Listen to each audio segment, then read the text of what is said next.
All right. Hello, everyone. Welcome to the Patreon podcast. I appreciate you've all spent your money. You're all here. Sit back. Let the warm water flow over you. Put some candles on. What warm water? Well, last time I said you were all listening to Enya. And then we all... Yeah. Who's seen Enya? No one's seen Enya. Haven't seen him, though. Why don't you introduce our guest? From the Goldbergs, Hayley Orrantia. There you go. That's great. Me and my son watch the Goldbergs. And me and you have talked a couple of times on social media about comedy and whatnot. So what's that? Oh yeah, this is Greg Furman. Oh right. I'm attached to that one. That's your fiancé? Yes, Greg. He's popping in. And we hung out in Vegas together. Yep. And we know Kelly. And we know Jack. I'm here. But yeah, I watched the Goldbergs with my son. I like it. I know it's not going ahead anymore, but you had a good run. Yeah, 10 years. 10 years. I don't think anyone expects that whenever you're first. 10 years or something. Yeah. Holy cow. Well, I couldn't keep going because your character then now has had a baby. I'm like, right? We're just gonna make me get pregnant again. Yeah. Like that's just you had a baby. The mum was like an empty nester. Yeah. And it was just like the storylines were getting a bit. Has Adam gone to school? Yeah. I don't know. Are we still in the 80s? Yeah, it's still in the 80s. Yeah, it's true. Yeah. Can't be more than. Okay. Yeah. We like to binge timelines on the Goldbergs. Well, it was similar to that of the Wonder Years, wasn't it? It was all done through the voice of a person, a child, and then who was it? Patton Oswalt. Mm-hmm. He does the voice. He gets a lot of voiceover on the Goldbergs. Yeah, on the Goldberg. Yeah, he does. There's a ton of voiceover. Right? And Adam, who's the young actor who plays Adam? He's probably older now. Giambrone. Sean. Yes. Sean, I'm going to give a shout out to Sean. I went to a thing where an Xbox thing where they were giving celebrities free Xboxes. So I showed up with my son. And Sean at that stage would have been 13 or something. So it was early. It was early. It was maybe second season of the Goldbergs. Okay, so 13, 14. Yeah, 14, something like that. And I went up and I said, "Hello, mate. I watched the Goldbergs." And my son was very young at this stage, 3 or 4, and he played with him and he played video games and took him over to different things, and he was just a real sweet kid. He might be a bastard now, but then I'll say what a solid young man that guy was. He is like an angel of a human being, and I always make jokes about there's no way that he's that great all the time. I picture he goes home and he's like that baby from the what's the cartoon movie, the rabbit? Roger Rabbit. The baby with the cigar? I always picture him going home and being like that because he's too angelic. Well, we both got an Xbox that day, so he was in a good mood. I was in a good mood. I remember I saw James Corden there. He walked out with about 3 Xboxes. It was all going on. Xbox were just throwing money at us. It was when the one came out. So he was very sweet. He's also a voice in another TV show that my baby seems to enjoy, which is the Jurassic Park one. Oh yeah. Crustaceous, I think. Crustaceous. Really? He's the voice of one of those kids. He has that squeaky voice. Yeah. And he's great. He plays like the nerdy kid in the thing. So he's doing very well. But my wife loves dinosaurs. My wife, when she was a child, loved dinosaurs, and when she was a kid, and she's very enthusiastic. Favorite movie is Jurassic Park. She loves dinosaurs, and she bought my child a lot of dinosaur type of stuff. I feel she's pushing her passions onto the baby. I feel like, let's see what he gravitates to. No, he likes dinosaurs, and so whenever he picks up a different toy, it's swapped away, and a new dinosaur toy gets given to him. So she's already at the moment. My wife's buying stencil decals from that TV show to put around the room. So we're going to have Sean on our wall all day, every day. Not a bad thing. Now that the show's over, it's you going back to singing? A little. I'm finishing up an EP and I'm kind of just messing around with a new sound. So I'm kind of just leaving it open-ended. But yeah, just...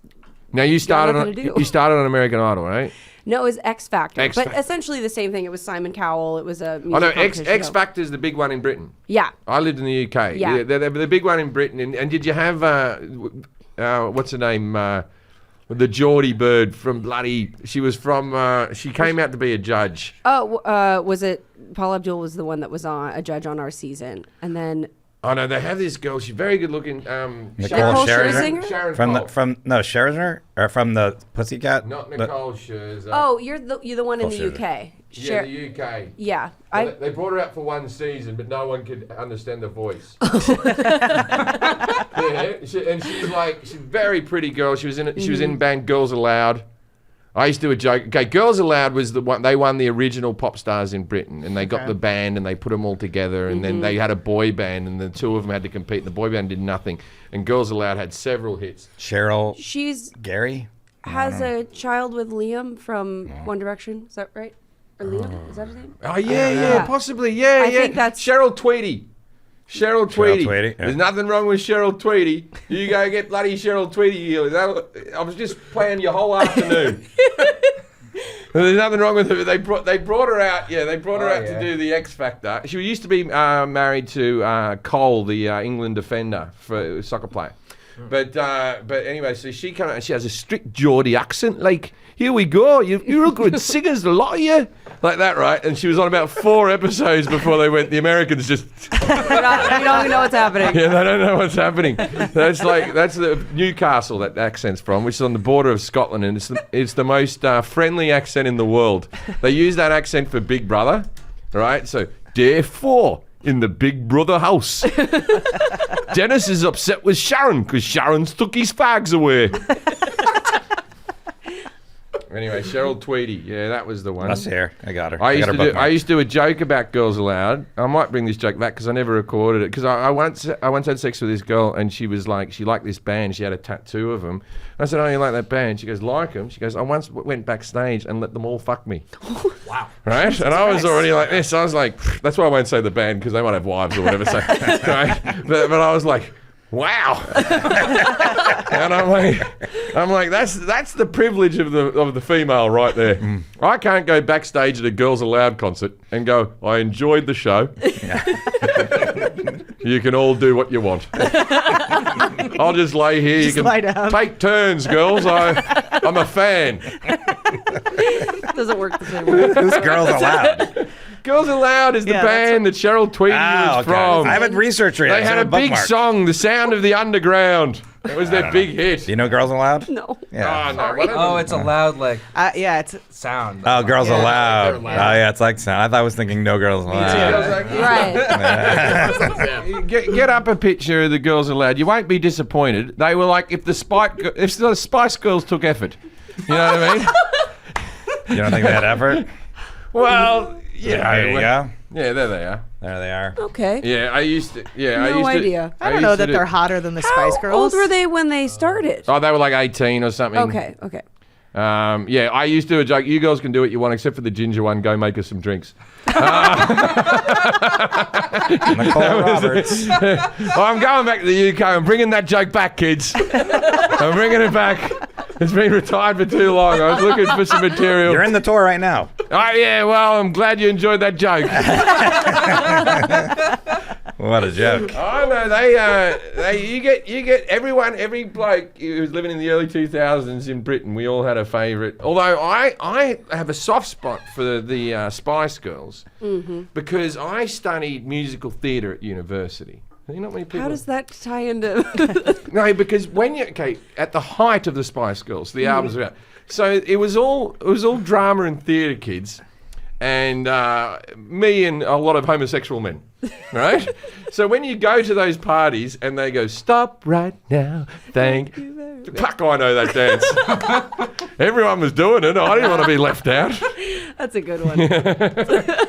I was jumping around. People of the world, spice up your life. I love that one. It had a bit of a South Spice American. World was a good movie. Yes. I think I've seen it like 30 times. Oh yeah, I had a poster I've never of seen it. any of it. Oh, it's good. It's a wild one to It watch was- now. Yeah. But Well, it Have was- some mushrooms, watch It Spice World. It was like It's a good time. watching The Monkees or A Hard Day's Night. It was in the theme of that, right? But Meat Loaf was their tour driver for no apparent reason. Really? Yeah, Meat Loaf just drives the bus, and he doesn't sing at all. There's fuck like a is Meat boat Loaf and then? bus chase. Al- It's very although adventurous. Meat Loaf, have I ever told you about the Meat Loaf at the grand final? Yeah, we talked about it. Oh, okay, we Never won't talk done about it it. again. Yeah. But if you've got some We time, played and, it. and bless him, he's passed away. But Meat Loaf went to perform at the Australian Grand Final, which is our Super Bowl, right? Okay. And Bat Out of Hell is incidentally the biggest selling album in Australia's history. Really? They just love it in Australia. Bat Out of Hell stuff. And so they paid him $1 million. And they said, come out, Meat Loaf. And he's going to sing some of his songs from Bat Out of Hell. He claims he didn't have his earpiece in or whatever. he's so out of tune, and he's like a guy who the voice is gone. Like he shouldn't be like about out of hell, up and gone, where the morning go, like that in front of a stadium of 100,000 people, and everyone watching on TV, and it's renowned. It's 15 minutes of gold. The halftime. And you know it's not just the earpiece because I can do it. Then there's the woman who sings with him, duets with him in the song. She's singing brilliantly. She seems to hear the band just fine. Jack, see if you can just cut me midway through that concert just so we can play it. We don't have to play the whole intro. Just put Meat Loaf. Meat Loaf at the AFL Grand Final. You'll find it. You'll find it. Yeah, it's up there. Sometimes when I'm sad on the road, I watch that whole concert. Aussie Outlaw and Meat Loaf, AFL Grand Final. Yeah, Are we gonna hear this? Just don't plug it in. You'll hear it. Yeah, just go plug it in. Put your microphone near the speaker. Look at Nate. His true classic Okay. is tight around the chest. Jack. Okay, this is the one. All right, so turn it so Hayley can see it. All right, get to where he's singing. What year was this? Oh, this is 2011. Oh, okay. That's here. Oh well. Oh well, bloody internet. Always boom up it. Is he in the stands? Oh. Oh, wow.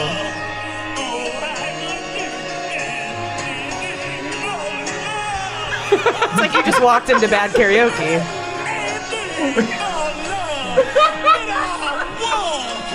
Oh my god. Very theatrical. The beautiful thing is he thinks he's killing. Yeah. Finding a new way to do it. He sounds so exasperated, but I won't. Cut earlier on in that song when he's singing next to the girl. So just. She's. No, there's nothing wrong. Yeah, she sung this song to me.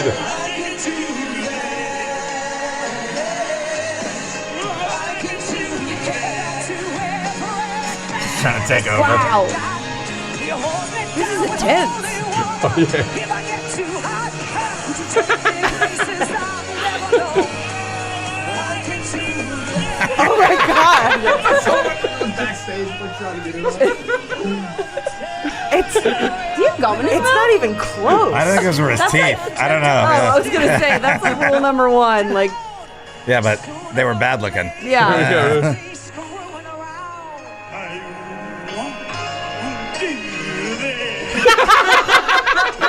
Holy shit. This is intense. This is a lot. Oh my god. Like I've seen people butcher songs. Yeah. Holy hell! God. And he did like 6 or 7 tracks. They Yeah, didn't the pull whole him. crowd He just kept surrounded going. around him too. Oh, you can see the people around going, "Oh no!" He should stick to being the Spice Girls bus driver. Yeah. Oh, yeah, Holy shit. and I believe the AFL, the Aussie Football League or whatever, I believe that they asked for their money back. And they just went, no, we're not paying for that. You got to give us the $1 million back. I'd pay mate." extra for that performance. Yeah, Yeah. I'm like, that's the only halftime show I remember. So clearly he's doing So something I think right. he did something. I watch it all the time.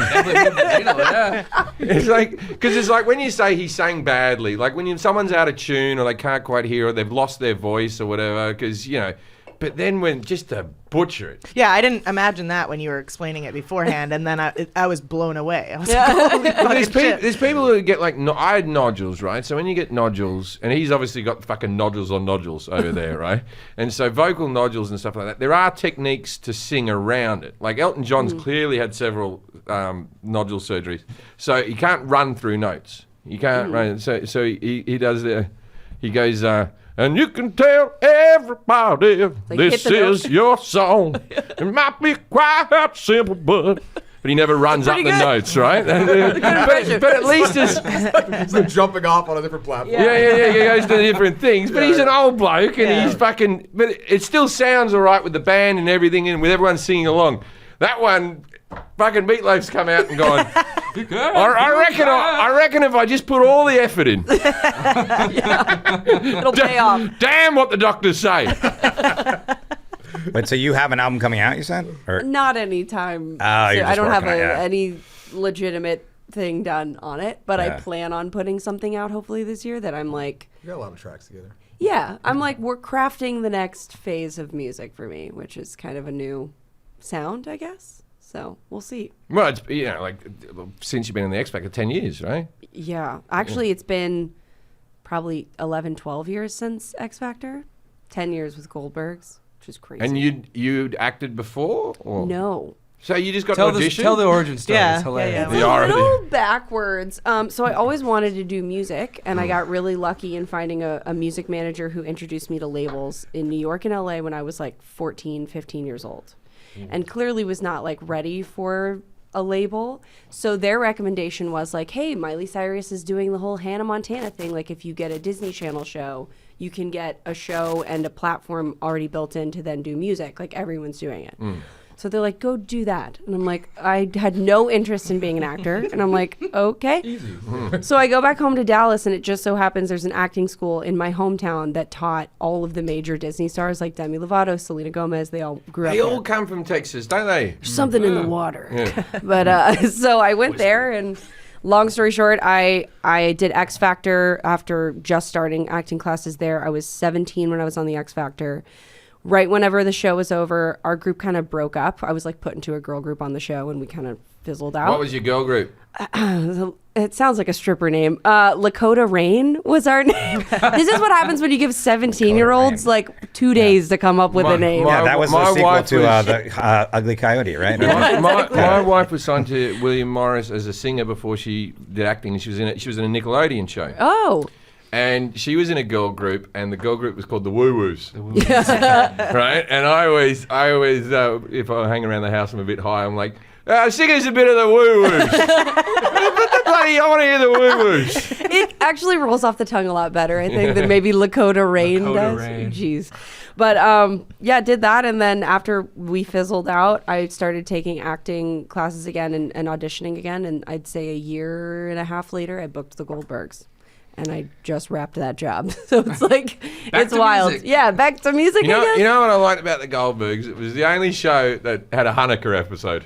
No one else rocked out Hanukkah at Christmas. Yeah. Yeah, like everyone else does a Christmas episode, not the Goldbergs. Not The whole even thing was- Seinfeld. Seinfeld did Festivus. Yeah, they did Festivus, yeah. I can't think of another sitcom that had a Hanukkah episode. They're really running away from it for some reason. But thankfully, we did celebrate Hanukkah. But I will tell you, this year was the first year that we actually, like, it was an episode I wasn't necessarily fond of, but they made my character like force Christmas upon the family because I wanted us to be a Christmas family now instead of Hanukkah. And I'm like, I have a lot of issue with that. Like, just changing religion for the sake of like the tradition. I'm like, yeah, it's a lot. But you guys did a cover of Come On Eileen? we did. Yeah, I found that there. 'Cause Yeah. I had to figure. I was like, Oh, God. I was figuring out how to spell it. It's like Lakota with a D and then Yeah, Rain. yeah, we wanted to make I've only it seen the real porno. hard for you to find us. Yeah. What's that? I've only seen the porno. Yeah. I've never heard the song. But yeah, Come On Eileen is probably our better performance. Oh, really? I wasn't gonna embarrass. I wasn't gonna play Great, anything and try and great, embarrass you. great. Dexy's Midnight Runners. Did you sing the lead in Come On Eileen?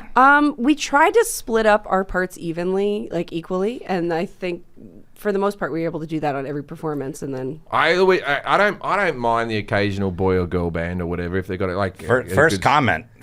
10 years, and I can't get enough of it. I will never forget this is that my performance. dad or Oh, it's you. nice? 4 years, and I still love him. Good comments. Let's hear a little bit of Come On Eileen. Just Oh, cut to the middle of the God. song. We'll see Okay. if it's better than Meat Loaf. And I don't we'll think make there's a our decision video. here. I think it's just the No, audio. the audio. We just need the audio. Okay. Oh yeah, there you are. Oh wait, there's a video. Do you want to see the video? No, go halfway through. I don't need to see the whole video, do we?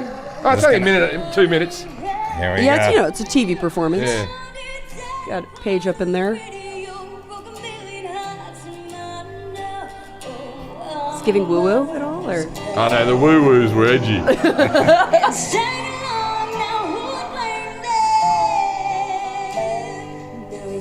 There's your bit. There you go. Still got those pants? I want those pants so fucking Yeah. bad. Yeah. Here we go. God, this is hilarious.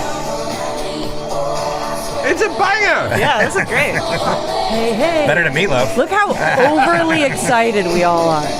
You're a very diverse group. Yeah, right? I think that's why we didn't make it very far either. There was a Thanksgiving week, and they were like, everyone had to tell a story of their, like, sort of comeback story, if you will. Yeah. And I think our girl group was like, you know, my dad really gave so much money for me to have this, like, try to be up and go to college and try to make a career. I'm like, this is not... Like, our sob story week is not as heavy as others. Do you still in but- touch with any of Dakota Lace or whatever their name is? Lakoda Rayne. Yeah. I really don't talk to many of them, but it's more just location too. Some of them, one of them lives in Nashville. The other one I think is back in Baltimore. And then one of them's killing it right now. She goes by Fletcher. She's a pretty big pop artist now. But I'm not telling you to go into the comment section because I'm sure there'll be one bad one somewhere. But these are the best comments I've ever seen on a YouTube. Really?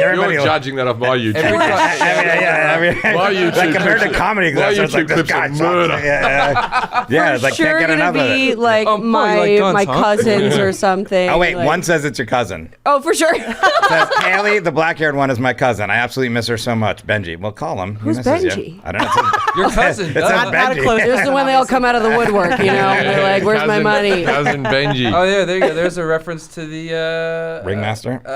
Masked Singer. Yes. Another interesting Oh, yeah. show. I What animal decided- were you on the Masked Singer? A cat in a circus tent. I had I had an inquiry about me possibly being on the Masked Singer, right?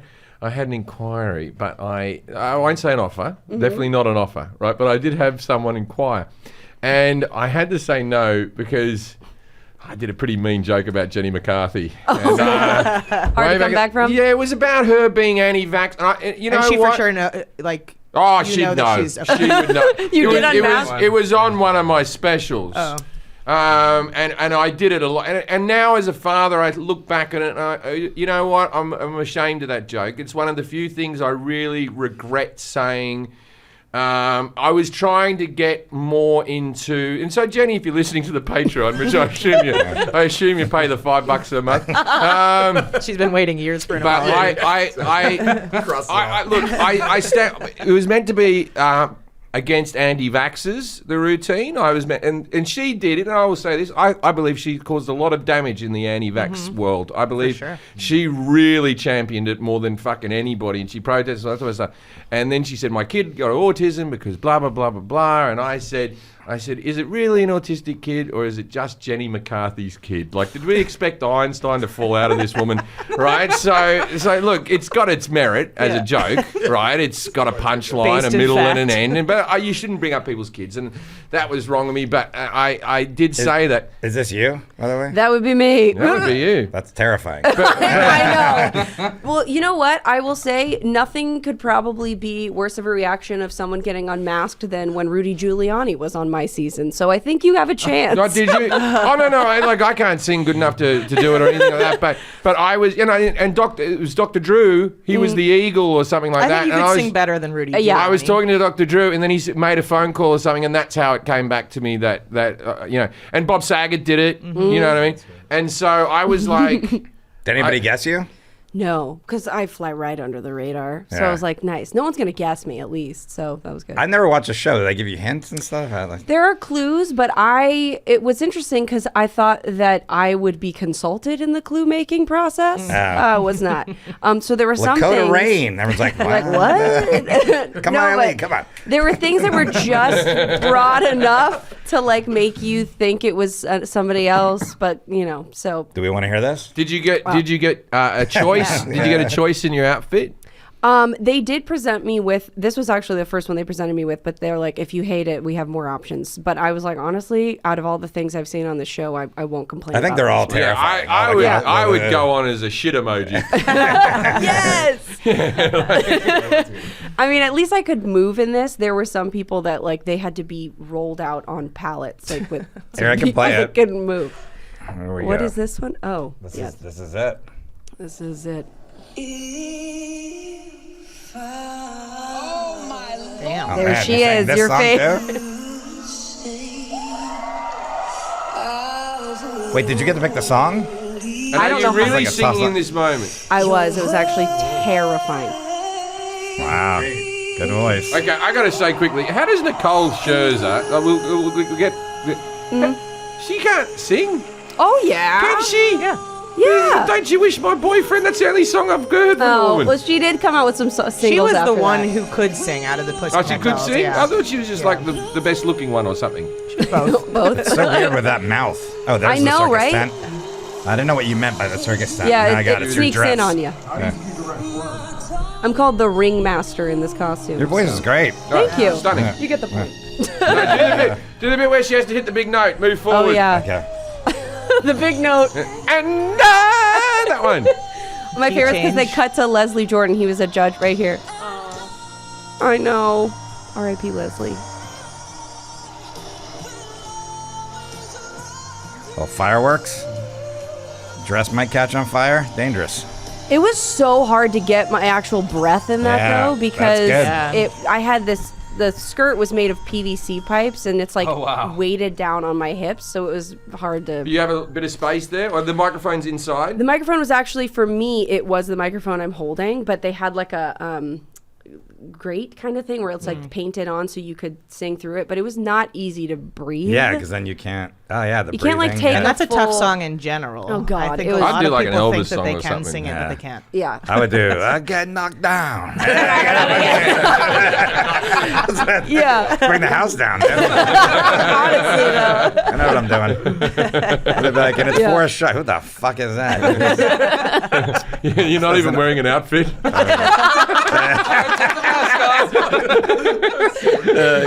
I got a podcast with Cubs. Yeah, I was like Conan a long time ago. I thought he was like a shaved bear. And then there's some.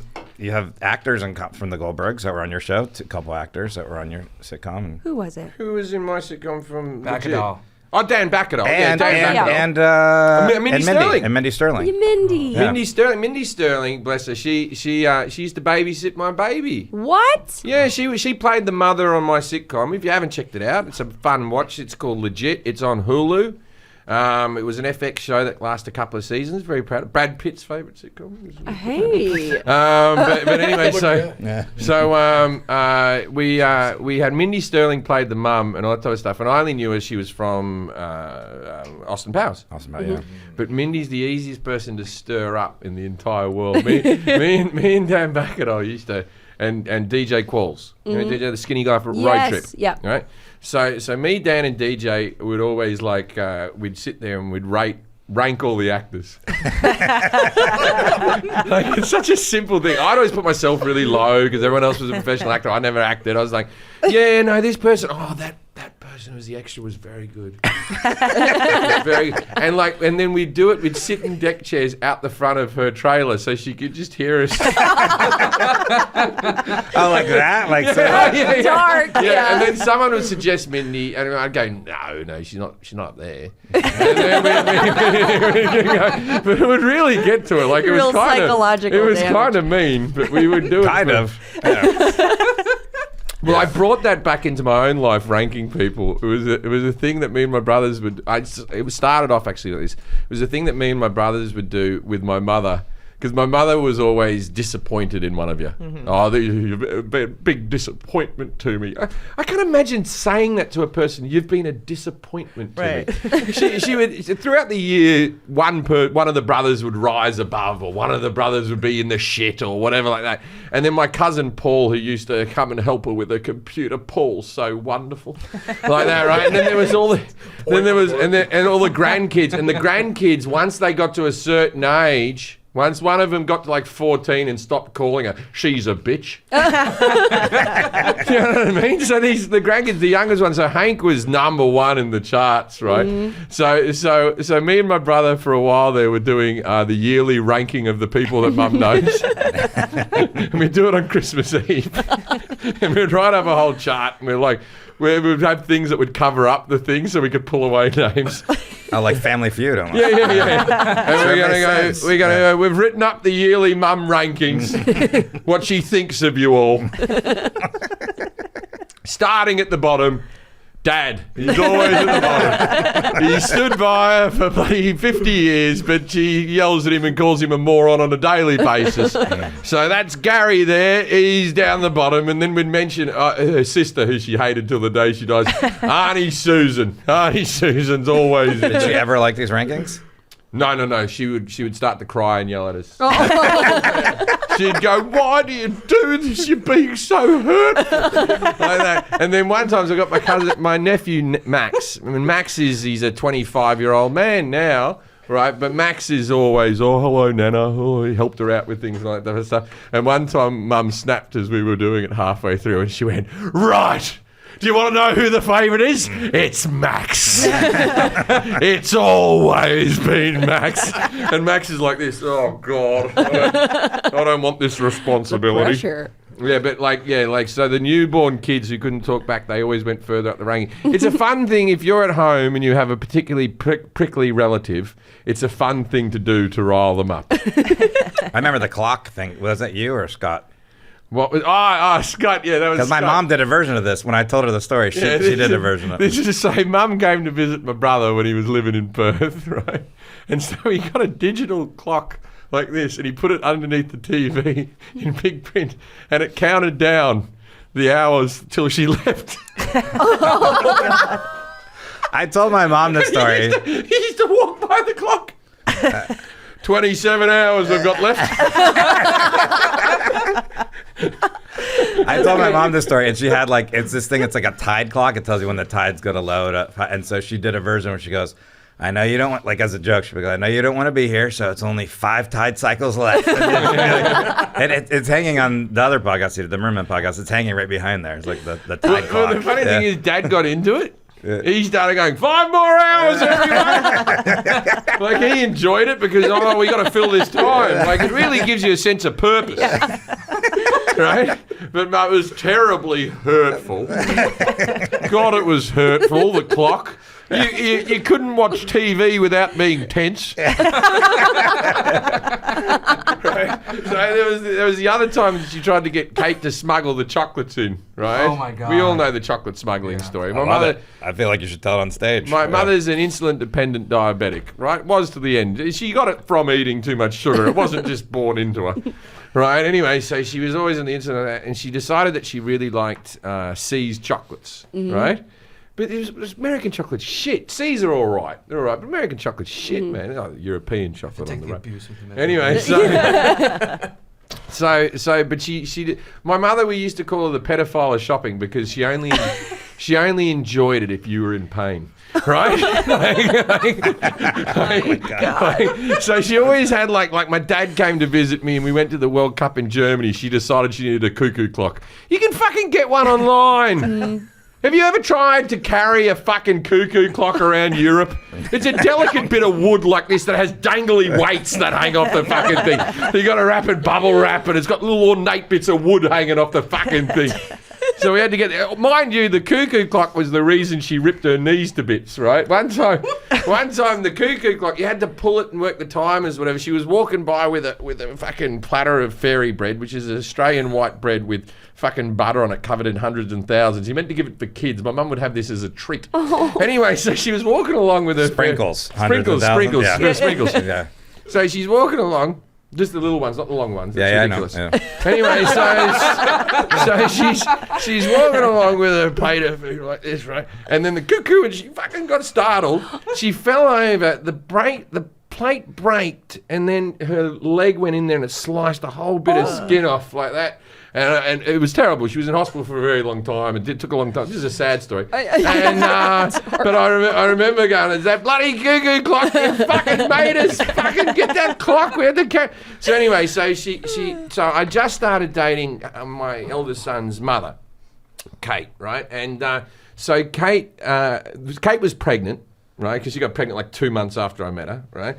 And we were going to Australia, and my parents didn't know that Kate was pregnant or anything. My mum had spoken on the phone. This is before FaceTime or anything like this. My mum had spoken to her on the phone a couple of times. So my mother rings Kate up out of the blue and goes, "I've sent a shipment of C's chocolates over to your house. don't tell, she still calls me Jeffrey, don't tell Jeffrey that the chocolates are coming.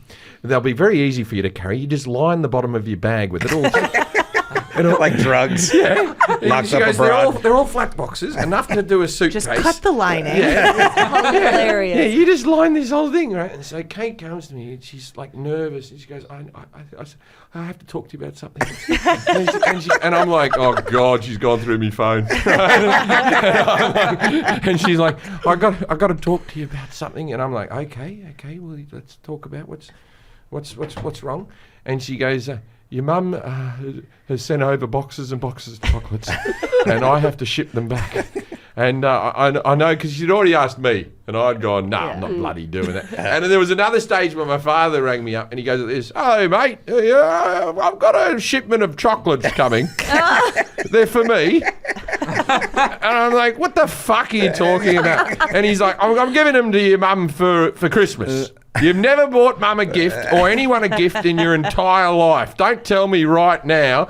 I said, he goes, no, they're for me. It'll be a favour for me. And I said, oh, fuck off, Dad. What are you talking about like this, right? And then Dad goes, I tried, Carol. And he's figured it out. Anyway, so they line the bottom of the bag with chocolates. I know. So Kate comes to me, tells me about the chocolates. And I said, right. And I rang her up and I said, you can't fucking, I'm not bringing you back bloody chocolates. You're an insulin-dependent fucking diabetic. I can't bring back boxes of chocolate to a woman who has to take it. She goes, they actually regulate my sugar. I need them for medical reasons. Oh, get the fuck out of here. The only way you can regulate your insulin is by buying a box of fucking chocolates from America. I said, if you want them so bad, pay for the fucking shipping, but I'm not bringing them to you. Like That's this, right? hilarious. So anyway, at the last minute, I felt really bad. And I was at the airport. They sell C's at the airport, and I was like, I didn't bring back all the other boxes. I chucked them out, and I'll tell you a little bit that happens before this, right? So I ring up my brothers, right, and I go, fucking mum just fucking made Kate just be a drug mule for chocolates, like this, right? And my brother's like this. He goes, oh, that's fucking. And then we start chatting, and he goes, we should send her so many chocolates that she can never finish it. Oh. Right? Me and my brother's got a bit of money, so we got together. Oh my God. And we rang up C's and we put in an order for 1,500 strawberry chocolates to be delivered on a pallet. Right? Like this, a big fucking pallet like this to be delivered to the house. She wouldn't be able to get it in the house. She walks with a cane. That's just pure torture. In the Australian sun, they'd melt if she wasn't in there to the door, right? It's Oh my God. this is brilliant, right? Yeah. And there was a car that was just going to go, there's your chocolates, right? It's like, you want to smoke a cigarette, smoke the whole packet, right? That's what you do with kids, right? So anyway, so we organised this. My brother paid for them. Then he gets a phone. He paid for them on the webpage. And he gets a message back with a phone number. And he rings up the number and they said, yeah, we're not going to send that. They go, we've never sent more than 2 boxes to Australia ever. Wow. And they go, you're obviously a retail or something like that. And why is it just strawberry creams? My brother is quick as a whip. He goes like this, well, my mother passed away a couple of weeks ago, and we're about to have the funeral, and she loved your strawberry creams. She was a very popular woman. and so we want to give 1 strawberry cream to each person who there's a little nice thing, right? And they went, oh, that is nice. Okay, we'll do it, right? And so he rang me up. He goes, it's back on. I've convinced them. I said that mum's dead. It was a funeral. And he goes, the chocolates are still coming. Right, this is a side bit of the story. Anyway, so he goes, so they ring back. Sees chocolates, rings my brother back in Australia and goes, nah, we can't do it. It's just too weird. They go, we can send you 8 boxes. That's the maximum. And my brother went, but she'll enjoy that. Like 8 boxes, that's exactly what she was ordering from me. I can't believe they wouldn't do it, even though like you would pay. It was like $1.20 a chocolate, And then with the it worked out about $2 something a chocolate. It was $3,000 worth of chocolates. Oh my God. We were dropping $3,000 for these. Why do they care what you're doing with Yeah. it? It's fucking- They're a small operation here. Yeah. They're in LA, right? Yeah, they're in LA, and yeah. they were like, "We can't. We've Yeah. never." And just the one Out of chocolate. strawberry. So anyway, so Yeah, I their whole thing will be depleted. I get to the airport, Nothing left. and I start to feel a bit of guilt, like, fuck, all she can bloody do is she just wants a bit of chocolate. She's been a pain in the neck her whole life, right? She's just that person, right? And I was like, I was at the airport and I saw the C's thing and I went over and I said, "Do you sell just the strawberry creams?" They go, "No, we just sell the assortment boxes." And so I bought 3 boxes at the airport and I was like, "All right, I'll bring them over. Bring over those boxes. She'll still enjoy that." And I was like, I get to Perth first. So I'm staying at my brother's house in Perth. My parents live in Sydney. And we FaceTime and she's talking to the grandchildren. The girls were very young there, talking to the girls and that type of stuff. And Mum said, the first thing she said, I said, "Hello, Mum." She goes, "I'm not talking to you, you bastard." She goes, "All I wanted was some fucking chocolates and you're such a bastard." Like this. And she kept on getting into me and I went, "Right." And I got Scott, I said, "Come here." And I went off to the room and I came back and I opened up a box of C's chocolates and I just fucking ate them. I just ate them. I'd never seen her so quiet. She was just like, the pain. And she assumed there was going to be more, but no, we ate them all. You proved her point. Yeah. Drove it home. If you met her, these stories sound mean. Yeah. But they're not. I'm sure. If you spent enough time with her, you would eat the chocolates as well. You just would. It would just be in you. Yeah. I think we got to wrap up soon, right? I don't know. What time do we have to be done? Are you talking to us or just yourself? Sort of. Yeah, that must be our time. Yeah, Yeah, I think so. I Yeah. gotta get home and Yeah. do the school run. Well, I'll do the school run. My son's coming back. All right. Well, thank you. Yeah, thank you. You hardly spoke, mate. Yeah, Yeah. Here Suck. for emotional Were support. you ever in a boy band? Not yet. All right. Okay. Give it time. Call us back when you are. I'm really rolling for it. Yeah. Well, thank you, everyone. Thank you for listening to the podcast. Anything you want to plug? I got nothing going on. I guess to tune into the right, finale yeah. of the Goldbergs May something. Yeah, but it's in reruns. Oh, Well, not yet. The actual finale will be in May, I think. And then is it going to be reruns? No, you'll be on TV land for fucking ever, that show. I sure hope you're so. going to do fine. I'm not worried about you. Bring back Spandau Lace or whatever. Lakoda Rayne. I didn't even know what you were talking about. I was like, is that a character? I thought in the you meant Goldbergs? Greg for a minute. I was like, I think he'll be around. No, That's my boy band. Spandau Ballet, Yeah. Dakota Rayne, Yeah. Rain from the Latin for lace. It all makes sense. There you go. Yeah, Raid for Land from Race. Yeah, okay. There you go. All right, thanks everyone. Good night, Australia.